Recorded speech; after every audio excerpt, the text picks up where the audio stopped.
Voilà, générique passé, on reçoit notre invité Pascal. Bonsoir. Bonsoir. Comment allez-vous? Bonsoir Pascal, comment vas-tu? Bah écoute, ça va bien. Ça va bien. On se quitte plus. Alors, le premier point, c'est l'acceptation de la réalité du phénomène auprès du public. On est tous d'accord qu'aujourd'hui, malgré l'information qui est tout de même diffusée, même si elle est toute somme maigre sur le territoire français, Oui. elle est quand même là. Comment, à ton avis, peut-on faire basculer le public vers un intérêt sur le sujet? Bah, si on parle philosophie, il y a quand même une très belle allégorie en philosophie, c'est la grotte, la caverne de Platon. Et c'est exactement ça, en fait, puisqu'on se retrouve avec des gens qui d'habitude regardent le mur de la caverne, qui sont attachés à des chaînes. Et j'aime bien l'analogie avec la télé, parce que malgré tout, plus on a de chaînes et plus on a de chaînes en regardant la télé. Donc, c'est-à-dire qu'on regarde le mur et qu'on cherche peut-être pas à aller chercher plus loin. Et puis, il y a des gens à qui on tape sur l'épaule en disant, hey, regarde derrière, il y a peut-être des trucs à voir quand même.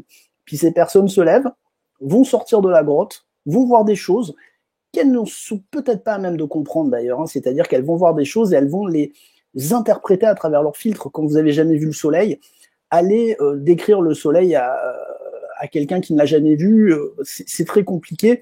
Et c'est vrai que quand on lit la grotte, enfin la caverne de Platon, ça se finit mal, parce que quand la personne revient de l'extérieur et elle dit aux autres, hey, il y a des choses dehors, c'est pas mal, c'est même peut-être mieux qu'ici, bah, concrètement, elle se fait tuer. Ça, c'est la caverne de Platon.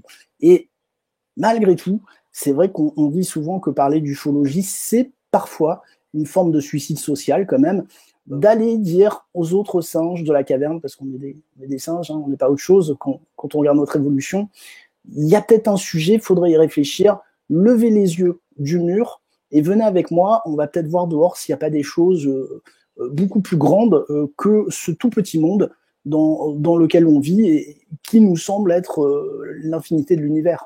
Et le problème, c'est que tu te retrouves souvent, et d'ailleurs j'ai arrêté de le faire parce que ça ne sert à rien et c'est même à la rigueur encore plus clivant, il ne faut pas essayer d'argumenter avec des gens qui ne connaissent pas le domaine. C'est pas la peine. Oui, c'est pas la peine. Ça servira à rien. Au pire, on va passer pour des pédants, pour des arrogants. Oui. Au mieux, on va s'enfoncer selon la façon dont on s'exprime. Donc, Alors, j'ai envie de te poser la question.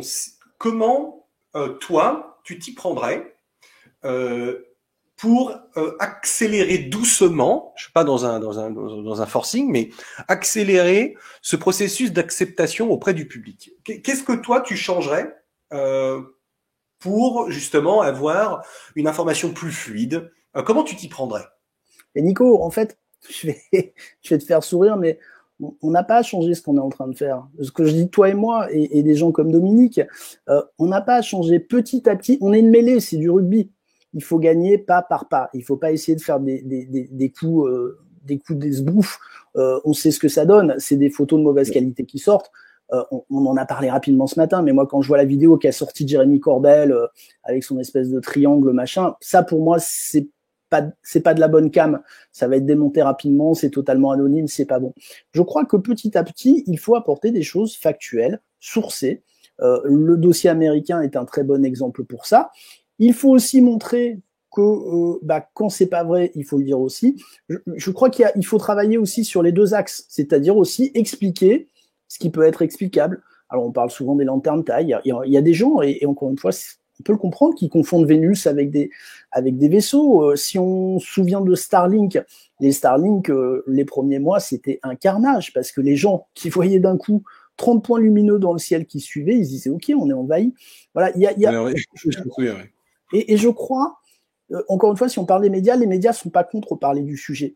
Ils ont simplement besoin d'interlocuteurs qui tiennent la route.